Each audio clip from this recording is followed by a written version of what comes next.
ನೀವು ಹೇಳ್ಬೇಕಾ ಅಂತ ಕೇಳ್ತಾ ಇದ್ದಾರೆ. ಆರನೇದಾಗಿ ಸಂವಿಧಾನದ 201ನೇ ವಿಧಿಯಡಿ ರಾಷ್ಟ್ರಪತಿಯವರು ತಾವು ಹೊಂದಿರುವ ವಿವೇಚನಾಧಿಕಾರ ಚಲಾಯಿಸುವರು. ಅವರ ಈ ಅಧಿಕಾರ ಕುರಿತು ನ್ಯಾಯಾಲಯ ವಿಚಾರಣೆ ನಡೆಸಬಹುದು. ಅವರು ತಮಗೆ ವಿವೇಚನಾಧಿಕಾರ ಕೊಟ್ಟಿದ್ದಾರೆ. ಡಿಸ್ಕ್ರಿಮಿನೇಷನ್ ಪವರ್ ಕೊಟ್ಟಿದ್ದಾರೆ.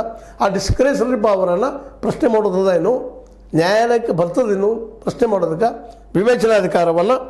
ರಾಷ್ಟ್ರಪತಿಯವರಿಗೆ ಕಾಲಮಿತಿ ಮತ್ತು ಅವರು ಹೇಗೆ ತಮ್ಮ ಅಧಿಕಾರ ಚಲಾಯಿಸಬೇಕು ಎಂಬ ಬಗ್ಗೆ ಸಂವಿಧಾನಕ್ಕೆ ಆದೇಶ ಇಲ್ಲದಿದ್ದಾಗ, ಹೇಗೆ ನಡ್ಕೋಬೇಕು ಏನು ಅನ್ನೋದು ಇಲ್ಲದೇ ಇದ್ದಾಗ ಈ ಕುರಿತು ನ್ಯಾಯಾಲಯಗಳು ಆದೇಶ ಹೊರಡಿಸುವ ಮೂಲಕ ಕಾಲಮಿತಿ ನಿಗದಿ ಮಾಡಬಹುದೇ?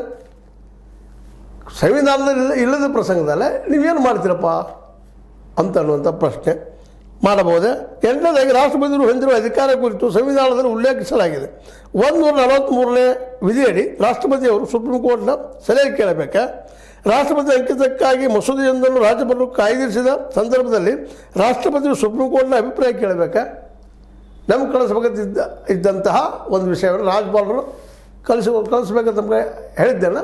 ಅದು ಅವ್ರನ್ನ ಸಹಿ ಮಾಡದೇ ಇರಬೇಕಾ, ಅದು ಮಾಡಬೇಕಾ ಅನ್ನುವಂಥ ಮಾತನ್ನು. ಅದೇ ಕಾಲಕ್ಕೆ ಕಾಯ್ದೆಯೊಂದು ಜಾರಿಯಾಗುವುದಕ್ಕೆ ಮುನ್ನವೇ ರಾಜ್ಯಪಾಲರು ಮತ್ತು ರಾಷ್ಟ್ರಪತಿಯು ಕ್ರಮವಾಗಿ 2ನೇ ವಿಧಿ ಮತ್ತು 201ನೇ ವಿಧಿಯಡಿ ಕೈಗೊಂಡಿರುವ ನಿರ್ಧಾರಗಳ ಕುರಿತು ನ್ಯಾಯಾಲಯ ವಿಚಾರಣೆ ನಡೆಸಬಹುದೇ? ಮೊದಲು ನಾವು ಏನು ಡಿಸಿಷನ್ ತೊಗೊಂಡಿದ್ದೆವಪ್ಪ ಅದನ್ನು ಅದ್ರ ಬಗ್ಗೆ ನ್ಯಾಯಾಲಯದಲ್ಲಿ ವಿಚಾರಣೆ ಮಾಡಲಿಕ್ಕೆ ಸಾಧ್ಯ ಇದೆ. ನಾವು ವಿಚಾರಣೆ ಮಾಡಿರಿ.